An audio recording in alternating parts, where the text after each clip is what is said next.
Hey there, fluffer schnoods. Oh, yeah. Okay, so I'm on the floor for this one. That's what's going on here. There is nothing to move. See?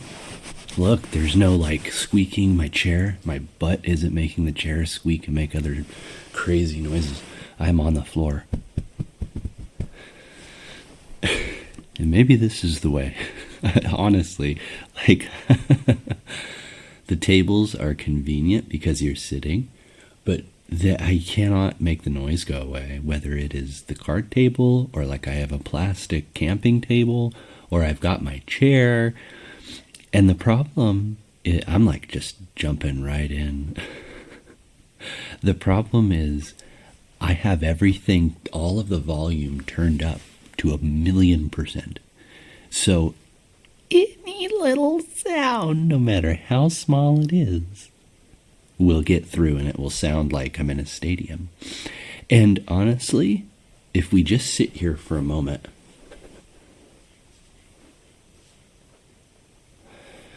it's actually quite impressive. You know, I complain a lot, but I'm going to take a moment to appreciate the silence. There is no cars. There are no roommates. There's no water. There's no electric buzzing. Nothing. Just sitting here on the ground. So, at least I have that going for me. There's, this is a regular old whimsical Egee ramble because it is 2026 and throughout 2025 I complained. Like every second or third video was me complaining about life. And I understand, looking back, I'm like, no, I get it. But this is not Egee Vent's show. This is E.G.ASMR, and I'm supposed to be making you feel good. Not that, you know, my speaking while I'm venting isn't, I don't know, worth something, but that's not what I want to do. So I'm going to try to be just regular old Egee here. And I have a lot to riff and ramble about. I'm on the floor because I don't want to mess around with the tables and stuff, but also because I'm testing a theory that I learned recently. I've been on this. I like my flow is kind of weird because a constant problem that I've been having with this camera angle lately, and I like it because it looks nice, but it has one critical flaw. I mean like a bad one. And that is that I can't see the screen and I don't know if my head is in the screen. There's no way for me to know. And what's worse is that the microphone, this microphone is great for picking up ambience, not voices. And I can actually hear it through the monitor. For some reason, the room tone remains like audible. And even when I speak, I can still hear it. And that is different from how the XLR microphone works. I know that. I should have brought it, actually. You know what? I'm going to take you over there because this is a portable mic. I'm going to go get the XLR mic. You're walking across my room with me. Which one are we going to get? Let's take you because you've had some troubles lately. I have two of these mics so I can speak to you all binaural-like, but this mic here has been cutting out on me, like pretty bad. It cut out on a stream even, and I don't really notice it because of how the audio interface mixes the microphones. I can't really hear it. So somebody was like, why can I only hear you out of the left? And it's because this microphone or this cable has gone bad. Yeah. So here's a Behringer. Whoa, I almost rolled it out of my paw. So here's a Behringer. Look how small it is. It's actually a pretty big microphone, but in my paws it looks tiny. A Behringer XM8500. And do I have the beta? I wasn't intending to show you my microphones, but where's my beta? Oh, I have a guitar tuner in there. Interesting. I think that's the one that needs the battery, though. Where's my Ultra Voice? Not my Ultra Voice, my beta. Huh. Well, at any rate, I have a Shure version of this microphone. Pretty fancy. I've talked about it before, but basically... Oh, I'm going to sneeze. Am I going to sneeze? Yeah, all right. Come on, let's get it over with. So this is, I guess, kind of like a generic or knockoff version of the Shure Beta 58. And it's good. The Beta 58 is known that I'm not holding, this is the XM85, but the Beta 58 is good for, it's got good treble, and it can get loud and cut through the mix. But the knockoff doesn't have the same bright, chimey quality, but that's good for me because my voice is very rich. And while it's not deep, it benefits from equipment that help that rich mid-range stand out. And the Beta does not, because it puts a lot of top end on my voice. And that's not what you like, basically. It's also not there. It doesn't sound... This microphone, well, this is the Zoom actually sounds closer to the Behringer. There's something about vocal microphones that bring out the brightness, the top end, and they like that because, whoa, I'm off to the side. Producers on the stage, you like that because the rest of the band is very loud with the lows and the mids, and you want the voice to cut through. I don't know why mine doesn't work that way, though. I can sing tenor, and I can sing with a more trebly microphone, but it does not sound good. I sound very nice on those XM8500s, but I'm still kind of trying to find out why. Like, what is it about them? So I can't ramble for too long because one of the things I'm trying to do... I'm sorry, I just looked over and read something, and it's so silly. Okay, so before I tell you what I'm trying to do here, I'm trying to put on a show. I'm trying to do some ASMR, but I keep getting distracted. And I have my coffee, as per usual. All you can see is the whipped cream. I actually usually don't get whipped cream in it, because it's been throwing... Actually, I've noticed that since having COVID part 2, my taste is out of whack, and I don't think it's going back. When I eat stuff like oatmeal, I eat raw rolled oats all the time. I'm like a horse. I'll just pour oats into my hand and just stuff it. But lately I've been noticing when I do that, the oats taste like dirt. Like, literally dirt. What is that? That was weird. There's like something popping in the background. Like behind me to my left. I think. Is the microphone flipped? I don't know what that could have been. There. But anyway, so this says, "You're an amazing human being." The Human Being. That's the name of the franchise. It's Human Being.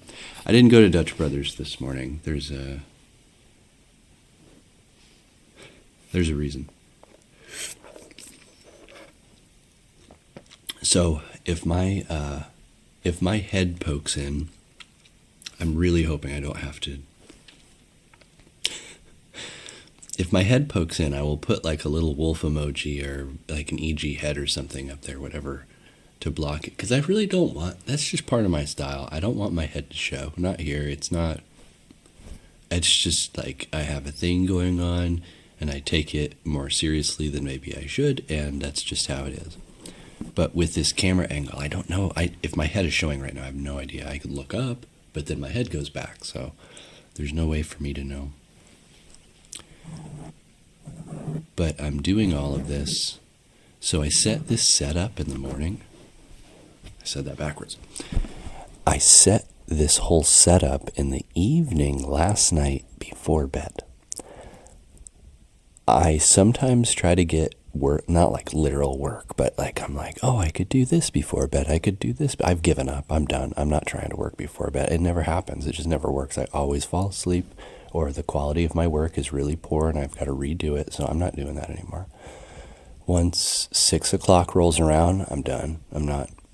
I'll stream, that's different though. Streaming is just kind of playing games and chatting. But like if I'm going to write or do, business planning I'm not doing it anymore.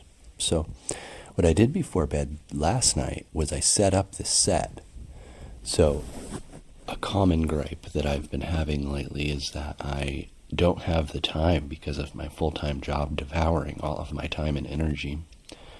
And that is not going to change in 2026. I mean, it may, but I'm not planning it for it to. So I'm trying to adjust and adapt.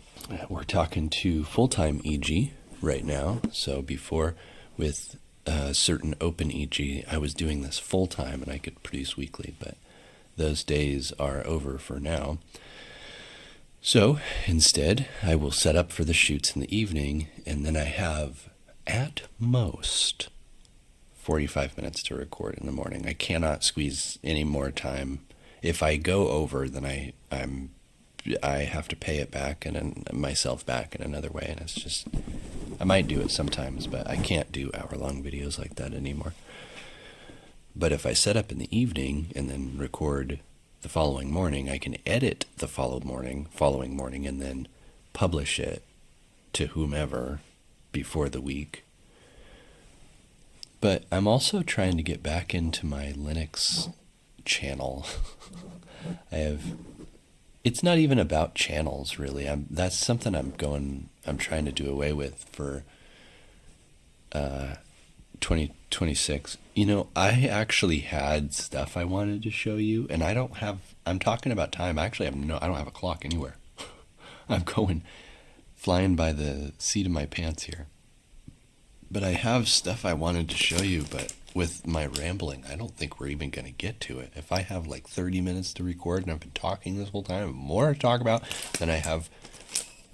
I was going to do a wood sounds video, but I don't think I'm going to do it. I don't know if I have time for it.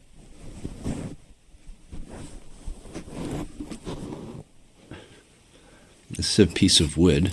I think it's balsa wood that my dad burned for me. I can't remember how he did this, but he got a piece of wood and etched Egee with his guitar onto it.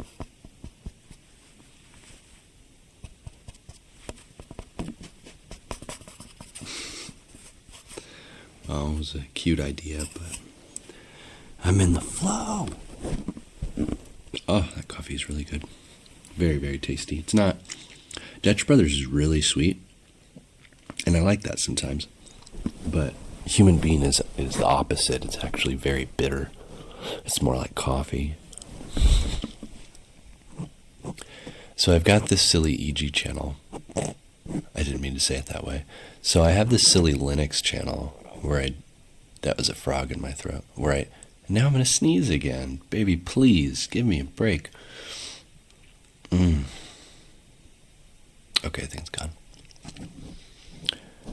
I can't seem to avoid the post-nasal drip in the winter. I really don't know what to do to avoid. That's what's causing my sneezing, is that I'm getting congestion, and it's making me go...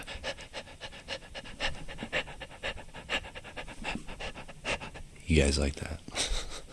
At least one of you does.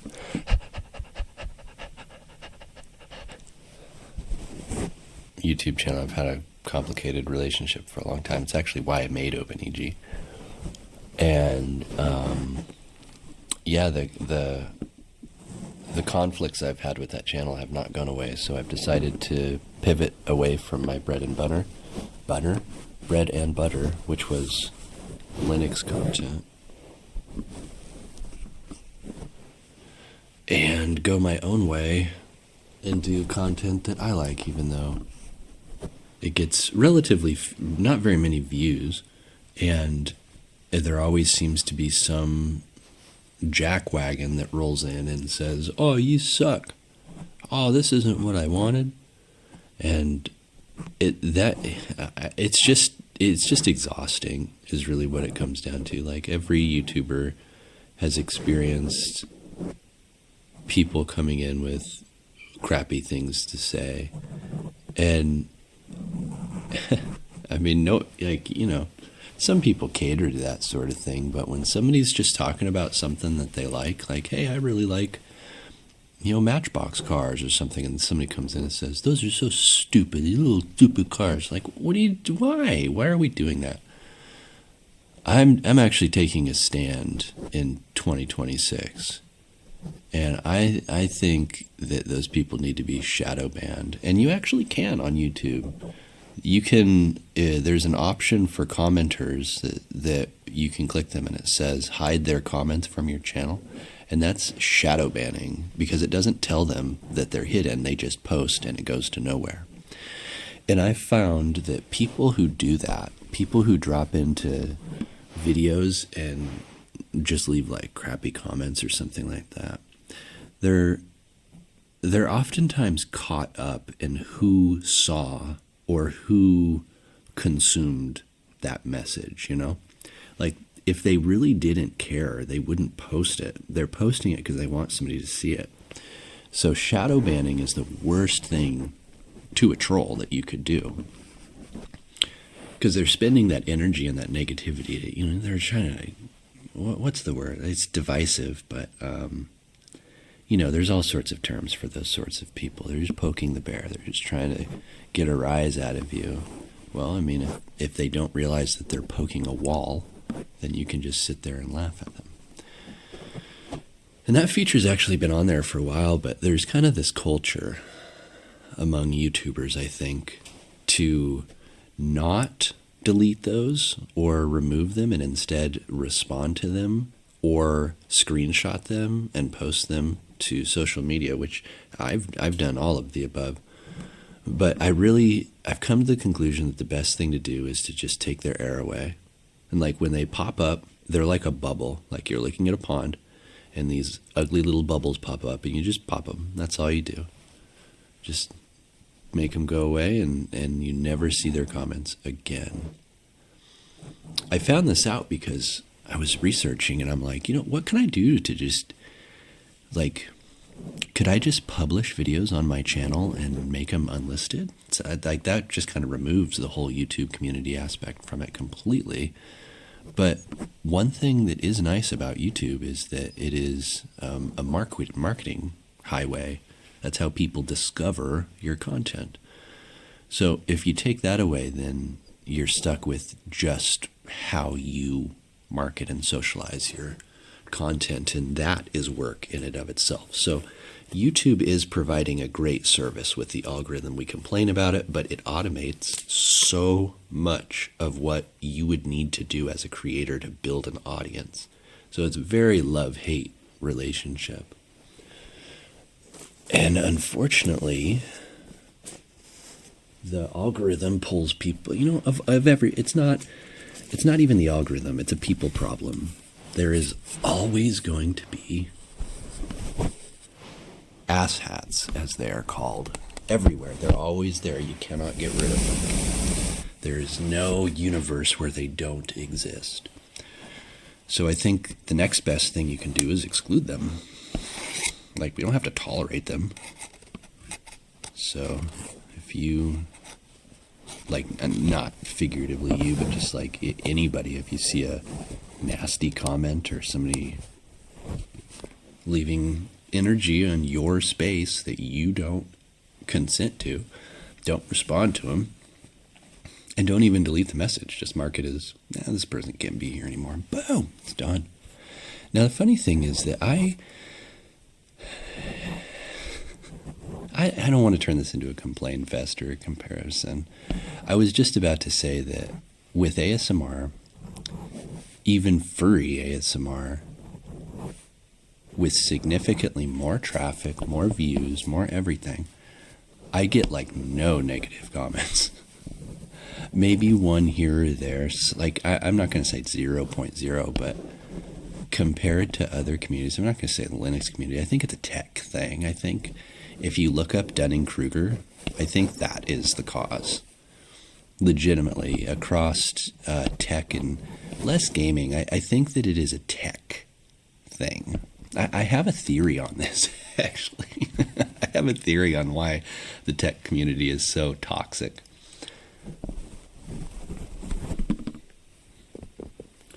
This is another piece of wood that my dad burned or etched something into, and this, I think this was a Christmas present. I should hang this in the garage or something. It's a little too, I don't know, raw, I feel like, to hang in the house. But out in the garage would be okay. It's on point because we get a lot of these. This looks more like a deer than an elk, though. Oh, we get deer, too. The body looks a lot like an elk, but the face looks more like a deer. Elk are a lot like cows. They remind me of camels, too. Their necks are very camel-like, but their bodies, they look like cows. Like, they're not like mule deers. They're built different. Not even like horses either. They're really built more like cows. Odd creatures. No, I don't remember what I was talking about. What was I talking about? Oh, my theory on the tech community. Yeah, Dunning-Kruger, which is not the same as people who aren't smart think they're smart. It's where somebody who is low competence does something that is high competence, and they think that that one thing indicates that they are high competent. Like, their competence level is higher than it actually is, because they did something that they felt was so far beyond what they were capable of doing, that data point must indicate that they know more than they think. So it's a reverse imposter syndrome. Where imposter syndrome is you have a person that is smart, but they think that they're not, or they think that they're not capable. And there's lots of reasons for that. It could be because they're surrounded by people who are, the work is really hard, so on and so forth. But it's curious that you see imposter syndrome in professional environments when the imposter is typically just fine. But then you have the Dunning-Kruger effect in communities where you have just regular people doing technical or tech-savvy things, and they think that they're smarter than the people with imposter syndrome. It's easy to draw conclusions and say, oh, like the misconception I mentioned at the beginning, where, oh, a person's not smart, they do something that's smart, and it makes them, it gives them that complex. And I don't really understand where it comes from. I could summarize it by, you have a person who somewhat technical, maybe write a couple scripts or something. It's nothing to sneeze at, but, it's not writing a operating system kernel. But they've done a couple things, and then, maybe they go to the Arch wiki and they install something. They install Arch on there, and they're like, whoa. And then they go to YouTube and they find this creator that is making videos, and they mention something that's wrong because they just installed Arch.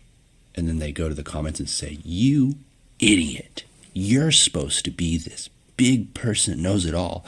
I just installed Arch and you're wrong. And then boom, they're elevated, gives them that complex. That's my theory. And my own data from my channel and my contemporaries, I don't know. I think it's a mix of that and a mix of people just being douchebags. I think the truth is that there are just miserable people out there. And what can you do? This isn't the right community for you. How's that? Yeah, that's a positive way of looking at it. Like, you come in here, and here isn't like literally here, it's anywhere, your community. Nobody wants annoying people in there. I'm like, okay, if this is how you're going to act, this just isn't the community for you. I've rambled about it for a while. I feel very passionate about it. I realized I was writing a blog on my website, and when I was writing, I put my feelings into words. I do self-censor. I self-censor on my own YouTube channel because I'm afraid the community is going to get mad at me. And I think that is an incredibly relatable feeling for YouTubers, honestly. I've never thought of it. I never thought of it that way. But for real, like, it's my platform, it's my channel, I'm showing you my computer. But I'm over here like, oh, if I make a video like this, people get mad at me for it. What am I doing then? Like, what are you doing on YouTube then? What is this? What has this become? Nah, I've had it. I'm done with it. I'm not thinking like that anymore. I'm taking the power back. We gotta take the power back. It's a Rage Against the Machine song. A really good one, too. Dun, dun, dun, dun, dun, dun, dun. The bass at the beginning is sick. Go listen to that right now. Take the Power Back by Rage Against the Machine. I know not a lot of people like Rage Against the Machine. The singing, the message, the funk isn't for everybody. But the bass is so cool. The guitars are cool, too.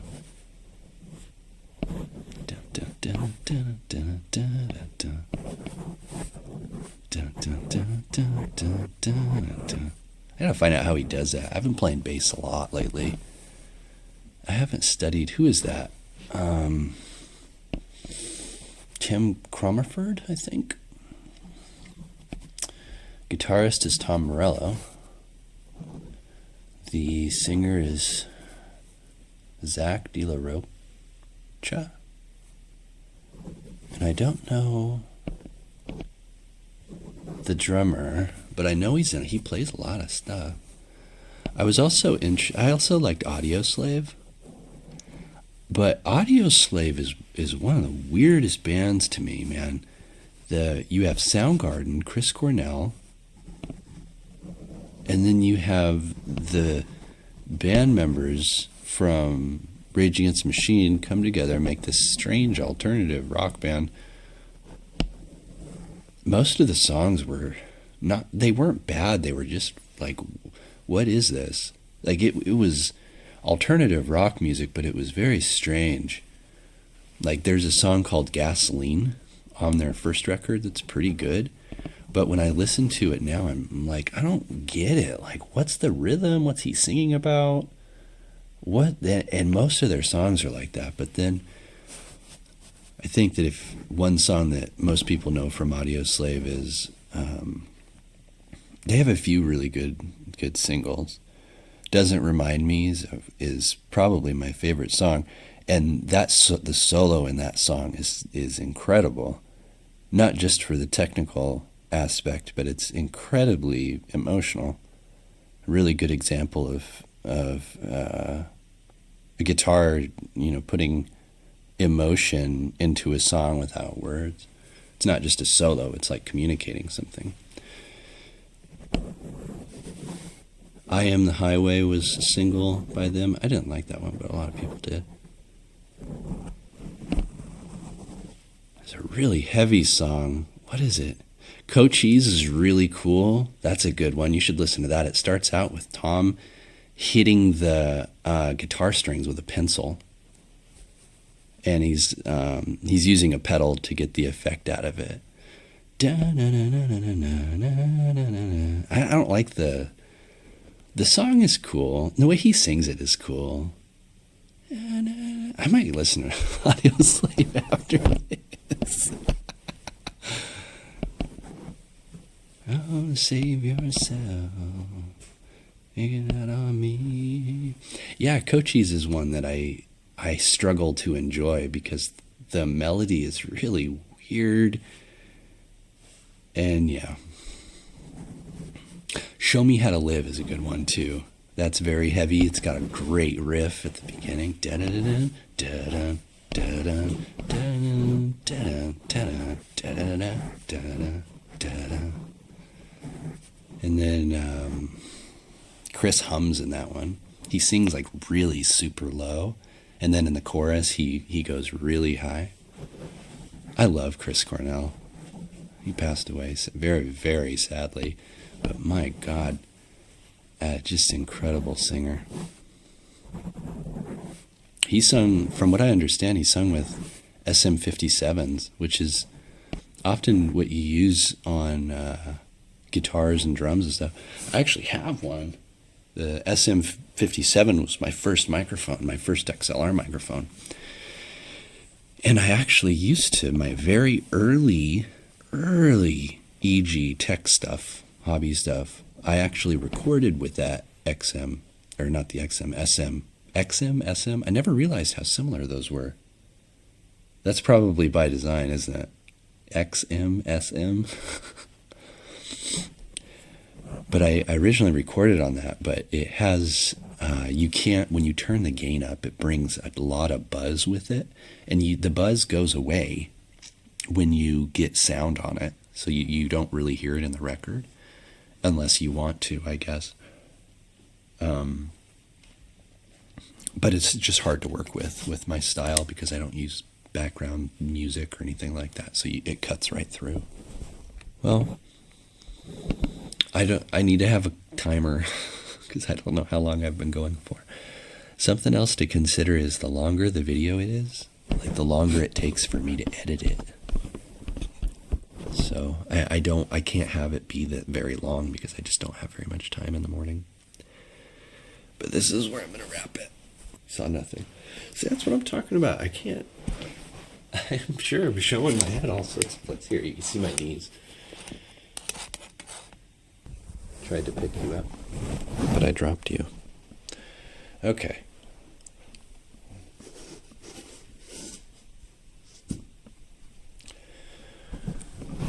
I have you in my paws, see? See? I have you in my paws right now. And this is where I will say, 38 minutes. So this will probably be probably 35, I don't know. I spent some time setting up, probably a couple minutes after I hit record. It's been lovely, Fluffer Schnoots.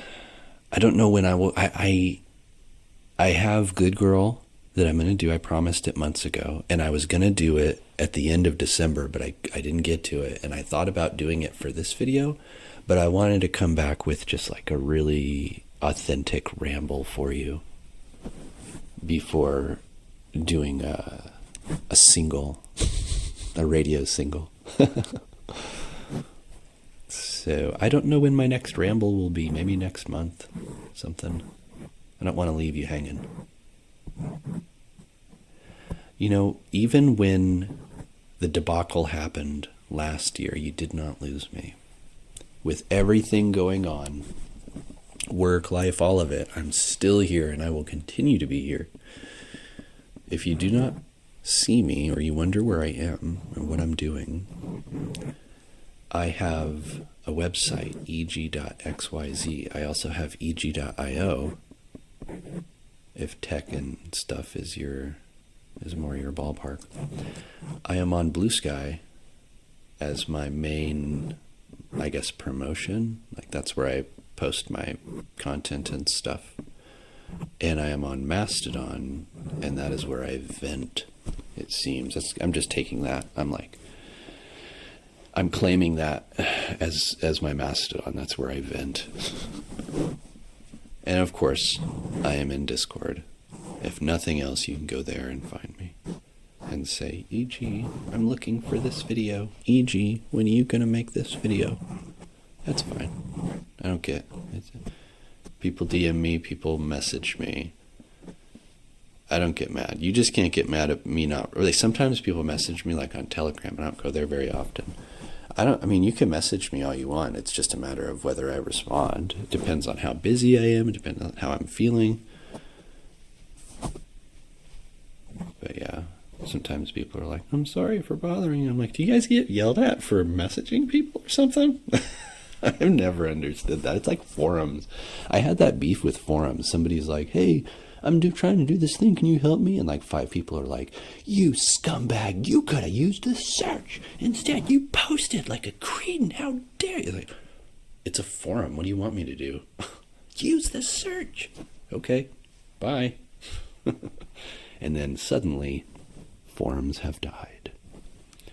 But no, you can try to get a hold of me. Just don't absolutely, positively expect a response the same day.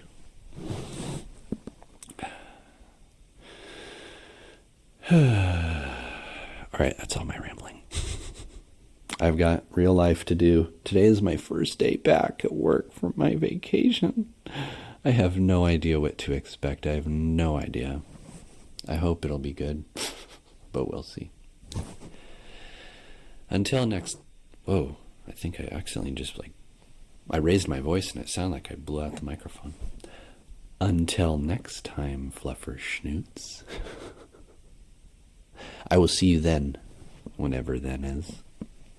Stay tuned for more stuff. You can find more stuff. You can find me on YouTube. You can find me on Spotify. You can find me on EGXYZ. EGEE.xyz. And that is where I will leave you.